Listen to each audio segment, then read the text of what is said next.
Assalamualaikum warahmatullahi wabarakatuh.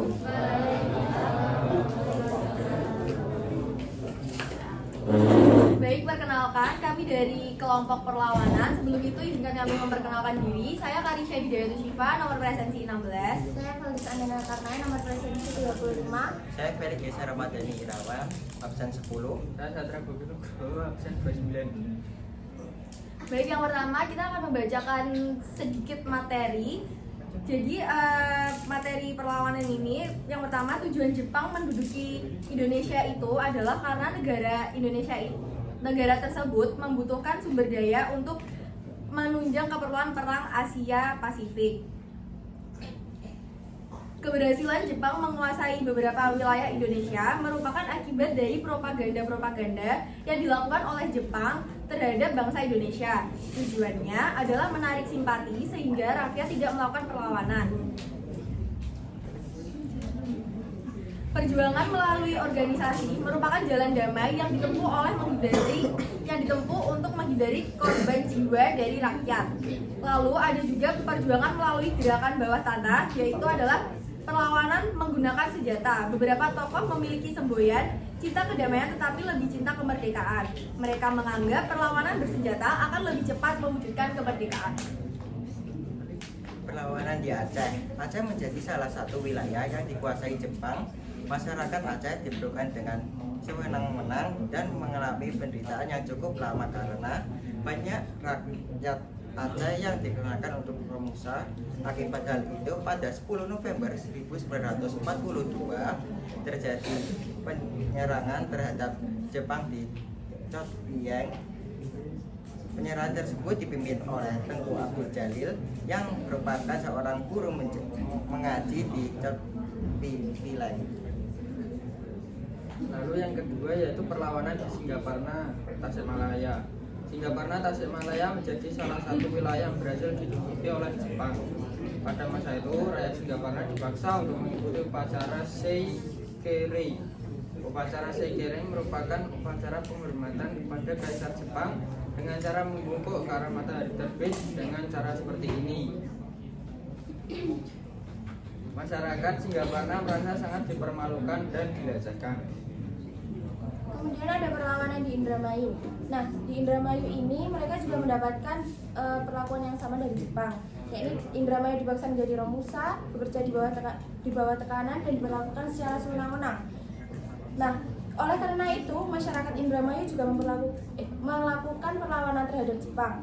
Pemberontakan tersebut terjadi di Desa Kaplongan pada bulan April 1944. Selanjutnya, beberapa bulan kemudian, tepatnya tanggal 30 Juli 1944, terjadi pemberontakan di Desa Cidempet, Kecamatan Lor Bendar. Kemudian yang terakhir ada perlawanan di Blitar, ini disebut juga perlawanan peta. Nah, ini terjadi di tanggal 14 Februari 1445. Nah, peta sendiri ini memiliki kepanjangan pembela tanah air di bawah pimpinan Supriyadi.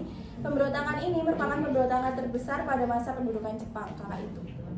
Dan yang terakhir ada pemberontakan di Papua.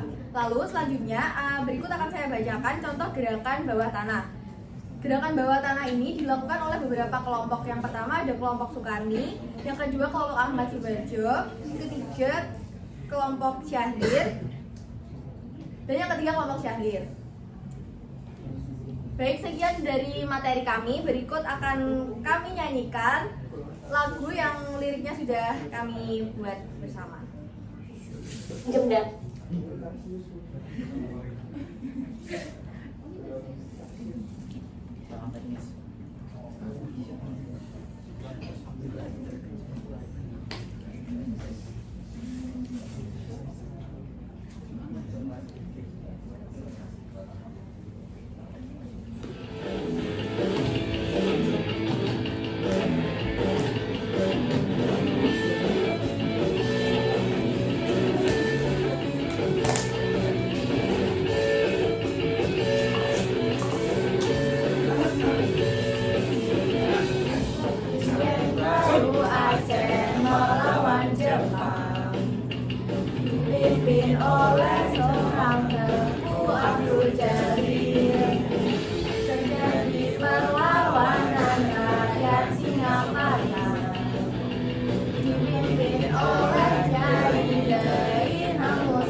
Indramayu terjadi perlawanan sandi, dipimpin oleh Kali dan Brahmanian, meskipun selalu terkalahkan oleh Jepang, namun tak pernah berpikir untuk menyerah demi Indonesia ini.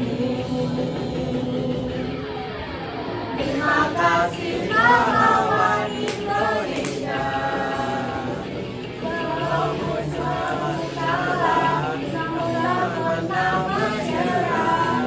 Terima kasih pahlawan Indonesia, walaupun selalu kalah, namun tak pernah menyerah. Namun tak berpikir untuk menyerah, selalu berjuang Indonesia.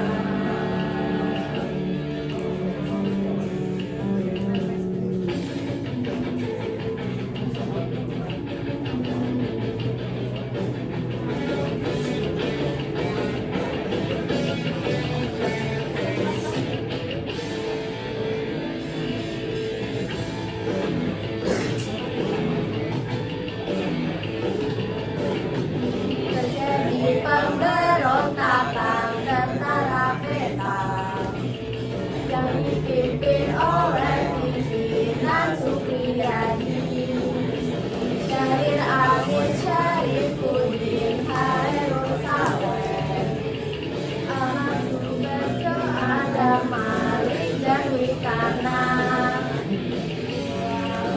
Bergeraklah di bawah tanah, tak pernah berpikir untuk menyerah demi Indonesia ini. Terima kasih pahlawan Indonesia, walaupun selalu kalah, namun tak pernah menyerah. Terima kasih pahlawan Indonesia, walaupun selalu kalah, namun tak pernah menyerah. Namun tak terpikir untuk menyerah, selalu berjuang Indonesia.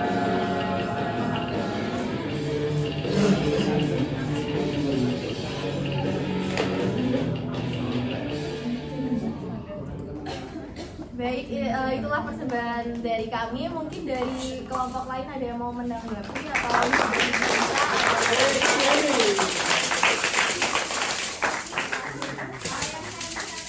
kelompok dampak, silakan berkomentar. Bapak siapa nih, Mbak?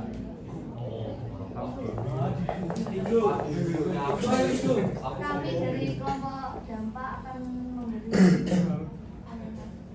lagunya itu udah bagus banget, liriknya juga sesuai.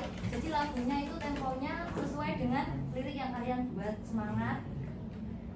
Dan materi yang kalian sampaikan juga sudah sangat lengkap, tersampaikan semua untuk yang perlawanan.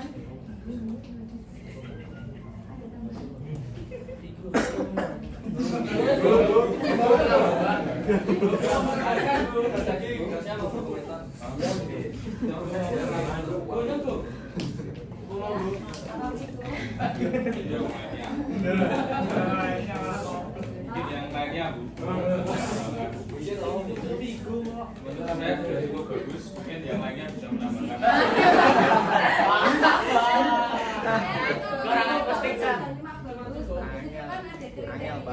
Yang bagian apa gitu kan. Pemilihan liriknya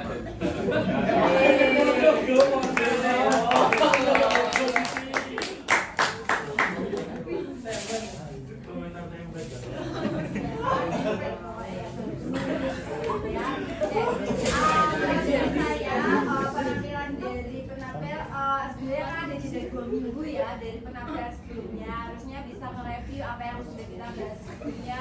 Kemarin juga udah ngelihat bagaimana penampilan di sesi 1 yang harusnya seperti apa, kecuali kayaknya Valgis nggak masuk ya waktu itu, jadi nggak tahu. Tapi 3 kan sebenarnya masuk dan tahu. Nah ya, nah di saya, kalau saya nilainya objektif ya, maka yang kelihatan di sini tampil all out itu pasti Karisya, kemudian sama Valdi sudah. Yang cowok suaranya Bina. Apa apa beda loh ya, karena kelihatan dari sini mesinnya ada ya. Apa kalau enggak? Nah, kalau Ferry gampang apa enggak? Nah, karena yang kelihatan all out itu adalah si Karisya sama Valdi. Akhirnya ke backup sama suara dua temannya tuh, ya. Jadi makanya itu saya bilang karena ada 2 minggu silakan dipersiapkan lebih baik. Suara memang bisa saja memang ada kendala, sakit atau gimana. Tapi dari bahasa bibir kan kelihatan antara hafal dan memang karena sakit itu akan dilihat ya. Jadi namanya kerja kelompok karena di sini saya di sini menilai kekompakannya sekali lagi bukan kompak ketika kamu bisa satu suara terus suaranya jadi merdu, enggak, tapi lebih bagaimana kalian bisa menyadari peranan masing-masing, bisa saling melengkapi. Kalau kayak gini kan akhirnya kayak aku tampil wes aku soal gini, nah itu akhirnya kan mesti kepasrahan bukan sebuah usaha ya, akhirnya gantung ke temennya. Kalau tadi temennya juga pas lagi jawab juga kan akhirnya penampilan keseluruhannya jadi nggak maksimal. Namanya kompak itu ketika memang kita nggak semuanya bisa dalam situasi atau kondisi tersebut, tapi bagaimana kita tetap bisa usaha sehingga semua anggota kelompoknya itu bisa mendapatkan sebuah kebaikan. Nanti tolong dicek ya suaranya bocor apa enggak, karena yang cowok-cowok banyak yang bicara gitu ya.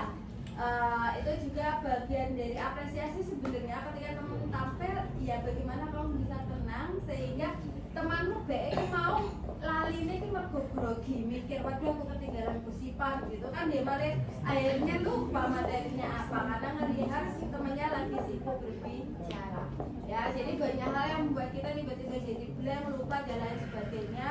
Salah satunya ketika melihat audiens itu pasti bisa mempengaruhi kepercayaan dirian yang memang sebelumnya udah ngapalin tiba-tiba lupa, itu bisa aja terjadi ya. Kayak misalnya Satria, kalau main basket dilihatin sama itu banyak orangnya gede aja kan ya, tapi giliran dilihat kayak gini gak ada suaranya gitu kan ya.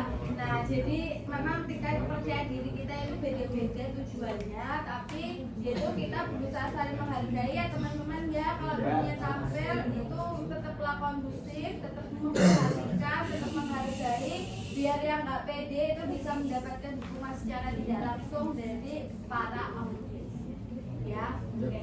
Kalau itu terima kasih dari kelompok perlawanan, menyampaikan materi dan penampilannya. Semoga memberikan hasil terbaik.